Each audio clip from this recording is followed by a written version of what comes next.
What's up, everyone? It's Fuzzy. Welcome back to yet another MLB recap. Usually I start with an intro in these recaps, but we have to get straight into two breaking trades. Well, one is a little bit older than the first one. Breaking news. Ryan McMahon of the Rockies is no longer. He is now a New York Yankee. I repeat, Ryan McMahon is a Yankee. The Yankees basically just traded for the infield version of Joey Gallo. I'm not joking. They basically have the exact same profile as a baseball player. He's probably going to drive Yankees fans crazy with the strikeout issue, but he does exactly that. He strikes out a lot, but he also walks a ton. He's never won a Gold Glove, but honestly, that's because he's been robbed a few times. He plays really good defense at the hot corner, so he's a lefty bat with great defense at a position that the Yankees really need, so they chose him over Eugenio Suarez. I guess the gap between Arizona and the Yankees was too vast, so they settled on a pivot. They go with Ryan McMahon. And again, I personally think he's going to drive Yankees fans insane because currently, right now, he's hitting .217 with the most strikeouts in the National League, so he's going to be infield version of Joey Gallo, but he fills a lot of holes. He's a lefty bat with pop and plays great defense. They're going to just settle with that because he's also not a free agent until 2028, so he's going to be with the team for quite some time. Who did the Rockies get in return? Well, as of right now, we know it was two prospects. We only know one of the names right now. It's the lefty Griffin Herring. He's a 22-year-old lefty with disgusting stuff. He was considered the 8th best prospect for the Yankees farm system. His slider is his best pitch, but seemingly like every prospect in baseball who comes up and throws hard with a nasty slider, he has a slight command issue, but he was known for command coming up, so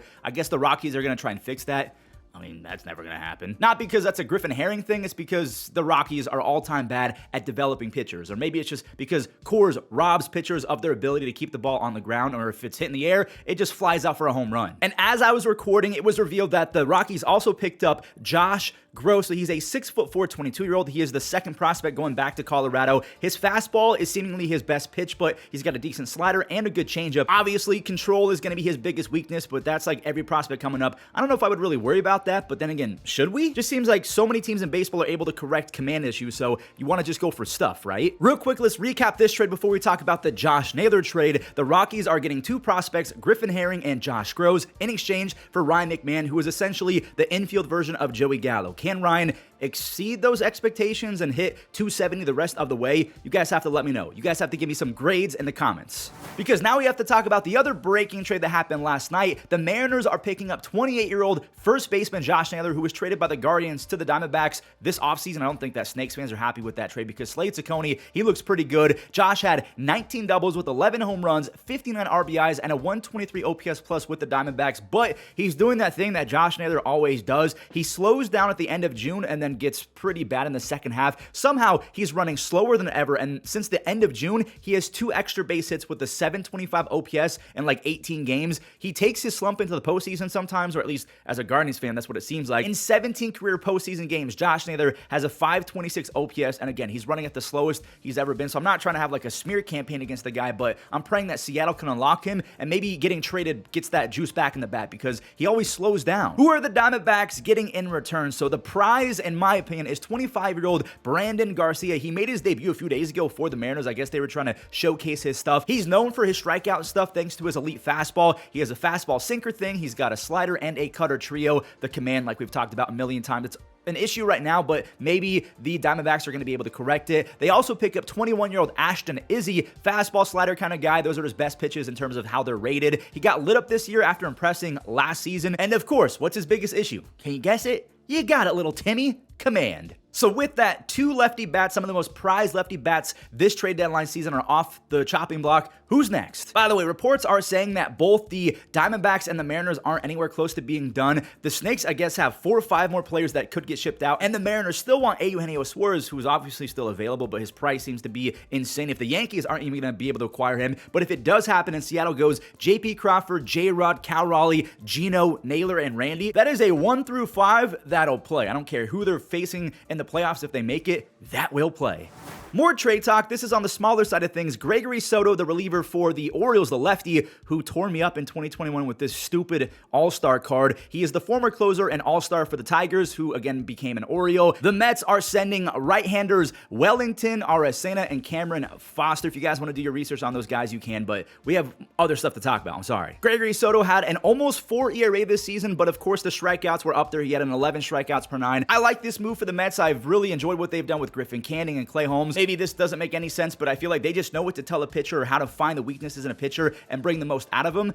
I like this move. I do. We have even more trade talk. Well, I guess I should say trade rumors. We'll talk about these real quick before we get into the game recaps from yesterday. The Red Sox recently rejected a trade from the Padres. They turned down a Jarren Duran trade. So the Padres, they offered Dylan Cease, who has stunk it up this year, and Ethan Salas, the young catcher who kind of took everyone by storm and went viral because he was 16, 17 years old in spring training. His stock has really fallen over the last few years. The Padres would not include Leo DeVries, their new #1 prospect, who's 18. He looks like the next Jose Ramirez, the next J-Ram, or like a Lindor type. So obviously the Red Sox, they hung up the phone. Ethan Salas, I hope that he can bounce back, and same with Dylan Cease. If they can fix those guys, honestly, it would be a good trade, but you can't trust it right now. Other reports are saying that if the Padres cannot get Jarren Duran, they're going to pivot to Luis Robert Jr. And another rumor, the Astros, they're reportedly in on Eugenio Suarez because Isaac Paredes, I guess, has a significant injury and he won't be back for a few months. And one more player, Ryan Helsley, he said out loud that he's 90% sure that he's going to get traded, which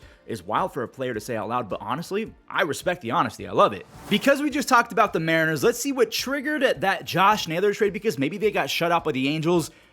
Nope, that can't be it, because JRod, he just homered. He stayed on this fastball beautifully. He took it the other way. His all-time talent really shines through every second half, and I just need that for a full season one of these times. I mean, even in his first season when he went crazy, he wasn't that great the first month or two. Randy, he has 11 home runs his last 20 games. Jorge Polanco, he added another long ball for the Mariners, his 16th of the season, which gave Andres Munoz plenty to secure his 23rd save. I guess I've been saying his name wrong. I've been saying Senior Smoke. A lot of you guys have corrected me. Senor Smoke. I think that's how you say it. I probably got it wrong again with the Mariners. They can really start stacking W's here soon, which is desperately needed because the Astros actually have the weakest remaining schedule left in all of Major League Baseball. I'm not joking. The weakest according to the win-loss averages across the game, but that didn't help him in this one because rookie Carlos Cortes, who was basically Babe Ruth for the A's in AAA this year, he drove in his first big league RBI on that sac fly. Lawrence Butler, he is filling in nicely in the absence of Denzel Clark, who is on the IL right now. He's up to 3 outs above average on the season.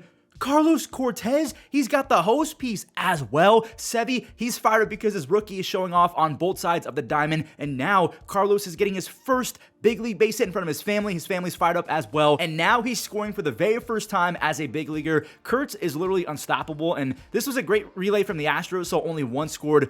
There's no relay on this next one because Luis Urias sent one over everything, and I don't know if Luis Severino is being spiteful and just choosing to be awful at home because he's trying to have retribution because the dugout doesn't have a bathroom, but he went 8 strikeouts, no walks over 7. On the road, when he's not playing in Sacramento, again, when he's not complaining about where he signed, he has a 3 ERA on the road and a 6.7 ERA at home. Mason Miller was up to 104.1 in this one. He strikes out Christian Walker with 103. He has 20 saves. The Astros, they're 5 games up on the Mariners, so they better get it going.